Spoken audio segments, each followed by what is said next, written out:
Bonjour à tous, j'espère que vous allez bien. Bienvenue sur ma chaîne Home Veda Ayurveda. Aujourd'hui, je vais aborder le sujet des consultations ayurvédiques. Certains d'entre vous m'ont demandé à plusieurs reprises comment se passe une consultation ayurvédique, à quoi ça sert et quel type de remèdes les praticiens ayurvédiques utilisent-ils. Dans cette vidéo, il ne s'agit pas d'aborder les entretiens préliminaires à une panchakarma, c'est-à-dire donc un traitement curatif de plusieurs semaines comme c'est pratiqué traditionnellement en Inde, mais plutôt d'essayer de vous parler de comment la pratique de l'Ayurveda se passe en France et tout simplement en Occident.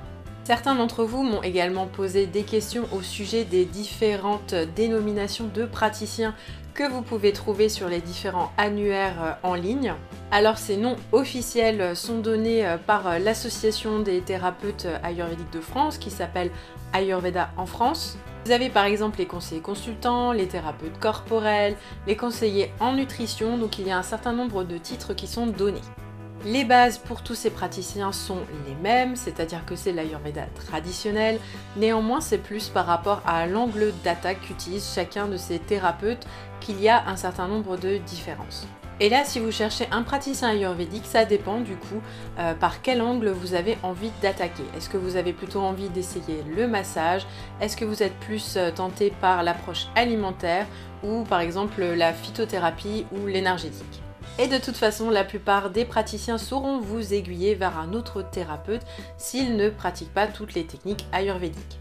Comment ça se passe? Alors déjà, une première consultation ayurvédique est généralement un temps de bilan. On utilise plusieurs techniques traditionnelles, par exemple l'examen de la langue, la prise de pouls, une observation de la peau et une observation générale de la personne qui vient consulter. Cet examen préliminaire permet de définir la constitution de base ayurvédique de la personne qui vient consulter et également de déjà donner des premières pistes pour voir quelle est la condition, c'est-à-dire comment les doshas sont éventuellement déséquilibrés. Des questions complémentaires sont souvent posées afin de voir quels sont les symptômes les plus forts, les plus dominants par lesquels il faut commencer à attaquer.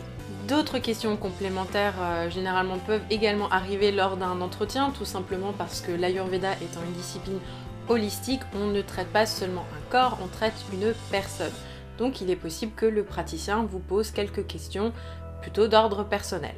La première consultation sert donc de bilan afin de voir où est-ce que vous en êtes et afin de définir quelle stratégie est la meilleure à adopter en fonction de vous.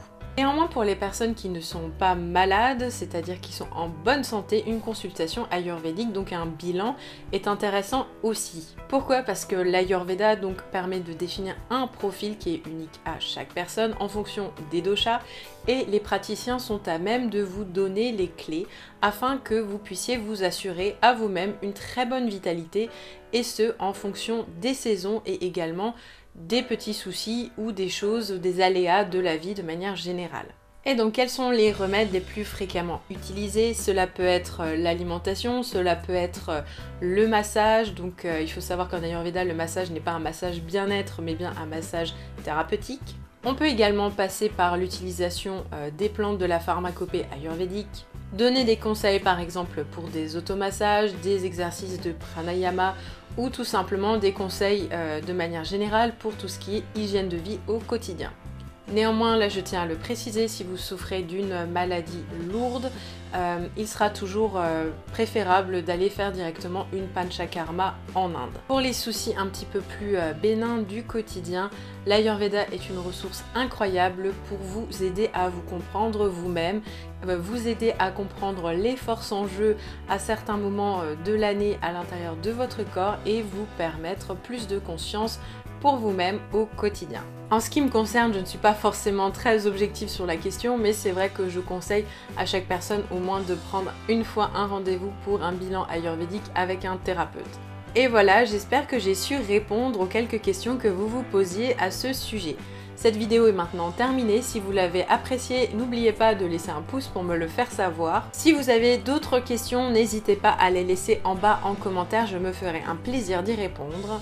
Et comme toujours, n'hésitez pas à partager sur les réseaux sociaux mes vidéos afin de m'aider à me faire connaître. Pour les nouveaux arrivants qui ne le savent pas, je fais une nouvelle vidéo tous les lundis, alors je vous encourage à vous abonner pour être tenu au courant. Et si vous voulez me suivre sur les réseaux sociaux, les liens sont tous en bas dans la description.